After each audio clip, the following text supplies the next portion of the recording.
I think we were just looking maybe to a vision of what our community could look like if we all kind of had the same way of looking at how we make development, how we grow our neighborhoods, how we get around, and how we work together as an entire region to build up our communities. Creating Sustainable Places, a 3-year, $4.25 million planning grant from the U.S. Department of Housing and Urban Development. Its goal? To bring the region together to look forward to Kansas City's sustainable future. We took a lot of effort to make sure that we define sustainability for the Kansas City metropolitan region. Sustainability is one of those words that has lots of meanings to lots of different people. For me, sustainability is opening up the world so that we get to make choices in our life that are best for us and best for our future generations. When I think of a sustainable region, it's making sure that every community is engaged and included within the process. The various engagement opportunities we did have with the public really taught us that sustainability for Blue Springs first and foremost means connectivity. It is green, it is vibrant, and it is connected. To us, this is an economic development issue.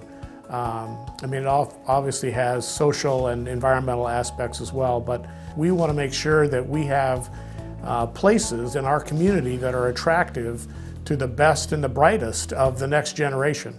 As the population over 65 grows, and as future generations look for change, Creating Sustainable Places is focusing its efforts on reinvestment and redevelopment, starting with 6 demonstration corridors from around the region and focusing on activity centers, or nodes. The initiative creates a framework to look towards a future that fits our philosophy: vibrant, connected, and green. We want to take advantage of our existing resources, our existing infrastructure. We have hundreds of millions of dollars worth of existing infrastructure in areas that we can redevelop. That's really our goal, is to create an enduring, difference-making development process for the city. And so one of the great things about this process is we didn't just look at the corridor as a corridor, but also concentrate on each of those activity centers along the corridor. That was one of the things that really gave it value to Pleasant Hill, because it allowed us to do some thinking about the direction of our own community with a new focus on sustainability.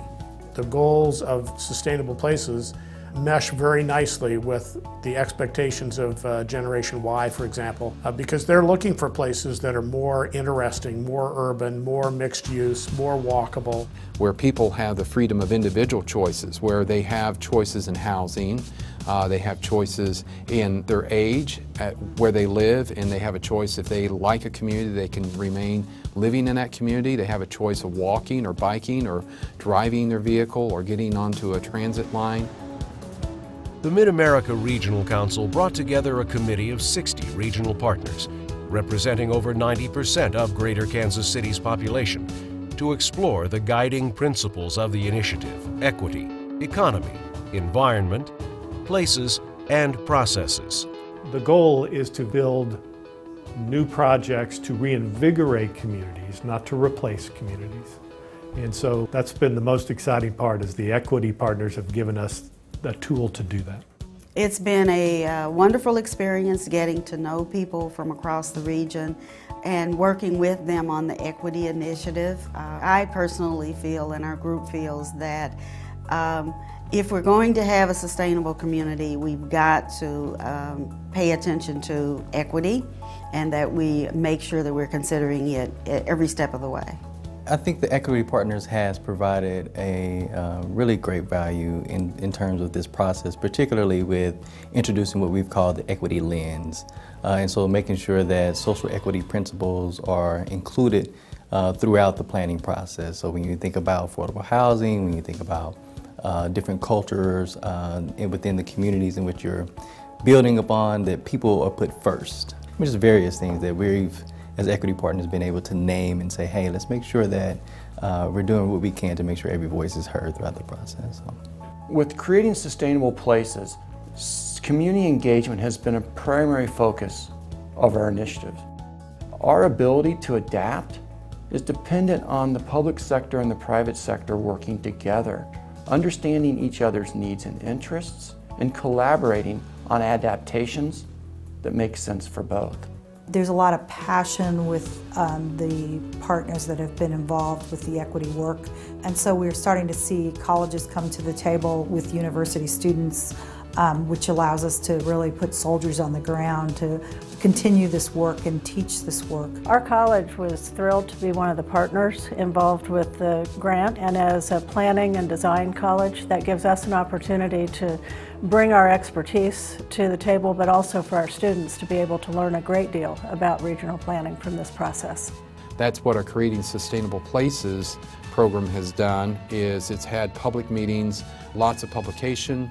I think we've also seen good dialogue on television, on the concepts and the themes to try to help people better understand some of the tools and maybe the vernacular that we're working with. From assessing existing resources to visualizing sustainable redevelopment, these efforts are delivering valuable tools, giving planners and developers what they need to look ahead. So we've created a set of tools that are all designed to work together to help push our numerous plans towards implementation. There's Envision Tomorrow, which looks at the economic feasibility of individual projects and helps the community understand the funding gaps. A sustainable code framework to help cities update their codes and ordinances to accommodate a changing vision. An equity lens to help evaluate opportunities for everyone to participate, connect, and succeed. A new natural resources inventory with detailed maps of current land cover and topography. A reference library and technical assistance to help communities visualize possibilities. And finally, a set of indicators that will help us monitor progress towards a more sustainable region. So what Creating Sustainable Places has done is given us more accurate data so the developers and anybody who makes a real estate decision can make it with their eyes a little wider open with anticipation of what's going to happen in the future. The MARC process was instrumental in helping us to using the Envision Tomorrow tool, for instance. We're in a process now, in fact, of continuing to evaluate several different development scenarios and look at different measures from fiscal impacts to sustainability impacts. We're kind of breaking new ground in that regard for Kansas City, Missouri. It's a new thing for us to be thinking about development and that strategically. As the Creating Sustainable Places initiative comes to a close, what does this work mean for the future of the Kansas City region?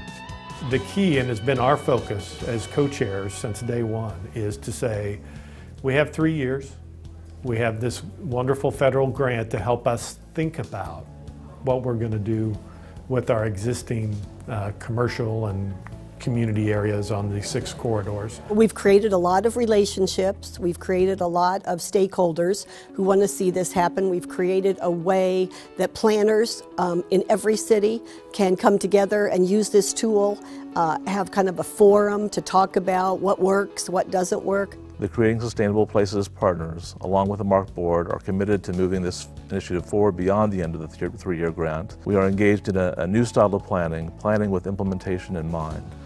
We're creating a new leadership forum that will guide the continued investment through the Planning Sustainable Places grants. We'll support the Equity Network. We'll help communities use the new planning tools and follow through on corridor plans. And we'll continue to engage the public in developing the vision for our sustainable future.